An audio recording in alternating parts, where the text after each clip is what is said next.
Hello दोस्तों, स्वागत है आपका एजीएल में। और आज की वीडियो में हम देखने वाले हैं सीईटी का पॉलिटिकल साइंस का फर्स्ट चैप्टर सीट यूथ का दौर। वेरी वेरी इंपॉर्टेंट टॉपिक है हमारा, एग्जाम के दृष्टिकोण से आपको एग्जाम में काम आएगा ये। चलो फिर स्टार्ट करते हैं, जानते हैं सीट यूथ का मतलब क्या था और इतना महत्वपूर्ण क्यों है हमारे लिए ये। चलो फिर स्टार्ट करते हैं। ये हमारा पॉलिटिकल साइंस और अन्य सब्जेक्ट भी आएंगे हमारे, जैसे हिस्ट्री हो गया, ज्योग्राफी हो गया, इकोनॉमिक्स हो गया। आप लोग बने रहना हमारे चैनल पे। चलो फिर स्टार्ट करते हैं, वीडियो को पूरा ज़रूर देखना।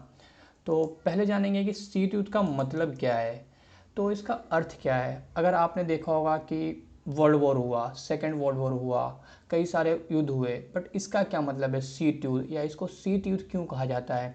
तो मैं बात करता हूँ पहले अमेरिका की। तो एक तरफ था अमेरिका, जिसे यूएसए कहते हैं हम, और दूसरी तरफ था सोवियत संघ, यूएसएसआर, इंग्लिश में कहा जाता है यूएसएसआर। इंपॉर्टेंट है, ध्यान रखना। तो इनके बीच में ना एक विचारधारा का युद्ध था, सिर्फ विचारों का युद्ध था। इनके बीच में ना सैनिक नहीं लड़े थे, आर्मी नहीं लड़ी थी। अब देखो युद्ध कैसे होता है कि लोग मरते हैं, ऐसा युद्ध होता है। जैसे कि वर्ल्ड वॉर में हुआ, सेकेंड वर्ल्ड वॉर में हुआ, या फर्स्ट वर्ल्ड वॉर में हुआ, कह सकते हैं फर्स्ट एंड सेकेंड दोनों वर्ल्ड वॉर हुए थे। तो उसमें लोग मरे थे, बट इसमें ना आपस में इनकी आर्मी नहीं लड़ी थी, ये सिर्फ विचारों का युद्ध था। कि इनकी विचारधाराएं अलग थी, और इनकी विचारधाराएं क्या थी, अलग अलग। तो दोनों की विचारधाराएं अलग थी।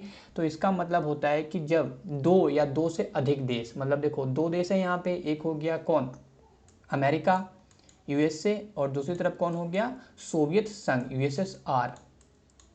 इंपॉर्टेंट है, ध्यान रखना। तो या उन अधिक भी हो सकते हैं, इनके बीच में ना एक ऐसी स्थिति बन जाए, ऐसा एक सिचुएशन बन जाए कि युद्ध होके रहेगा, पर एक्चुअल में युद्ध नहीं होता। वास्तव में क्या, युद्ध नहीं होता।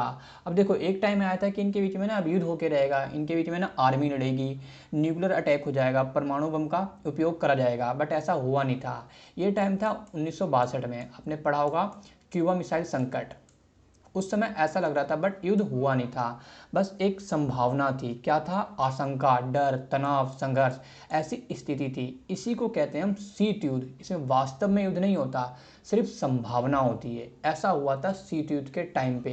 किसके बीच में हुआ था, एक तरफ था अमेरिका और दूसरी तरफ था सोवियत संघ या सोवियत यूनियन। ध्यान रखना, काफ़ी इंपॉर्टेंट है।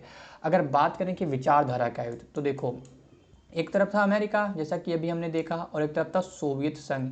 इनके बीच में कैसा युद्ध था, विचारधाराओं का युद्ध था। इसका मतलब है कि इसमें ना दुनिया में आर्थिक सामाजिक जीवन या फिर राजनीतिक जीवन कैसा हो, वो सिद्धांत कौन सा अच्छा है। जो होता है ना कि देखो आइडियोलॉजी होती है, जैसे कि समाजवाद हो गया, साम्यवाद हो गया, पूंजीवाद हो गया।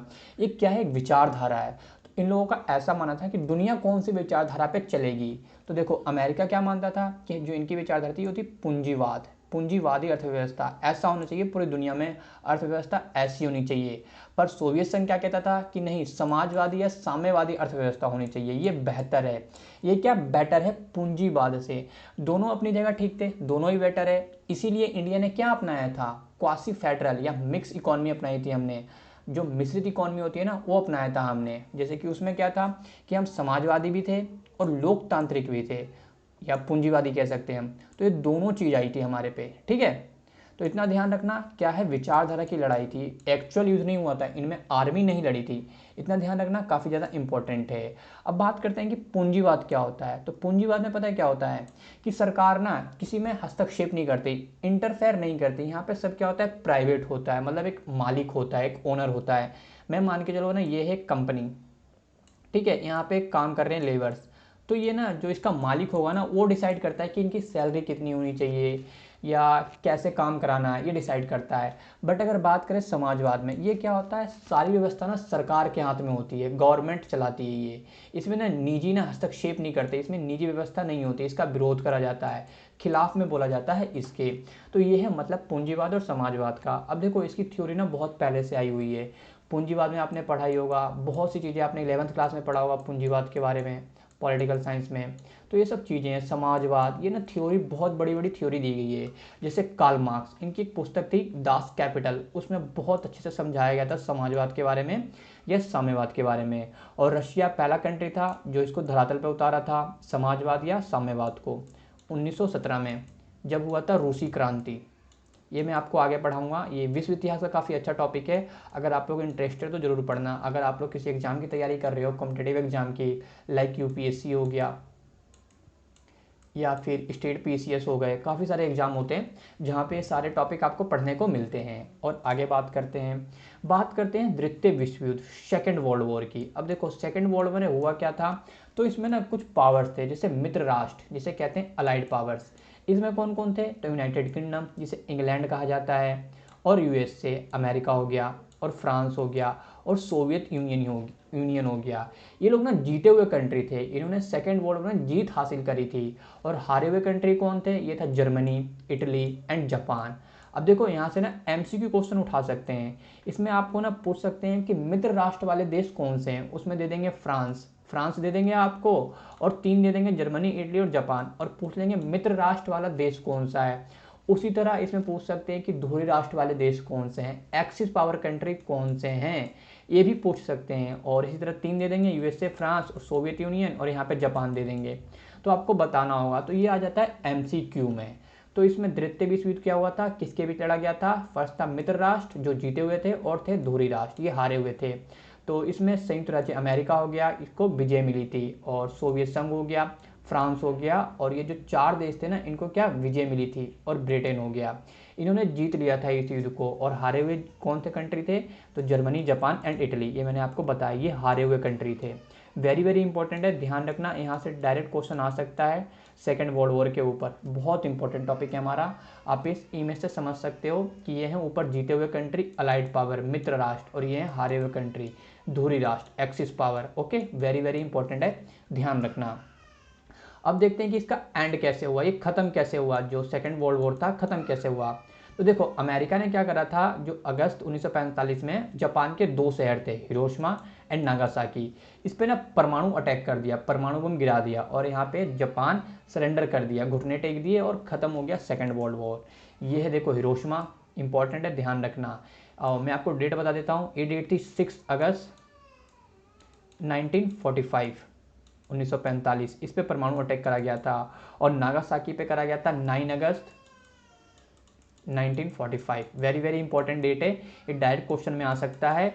और यहाँ से और क्वेश्चन भी बन सकते हैं कि पूछ सकते हैं कि अमेरिका ने कौन से 2 शहर थे जहाँ पे अटैक करा था जापान के, तो कौन सा, Hiroshima and Nagasaki. Very very important है, ध्यान रखना।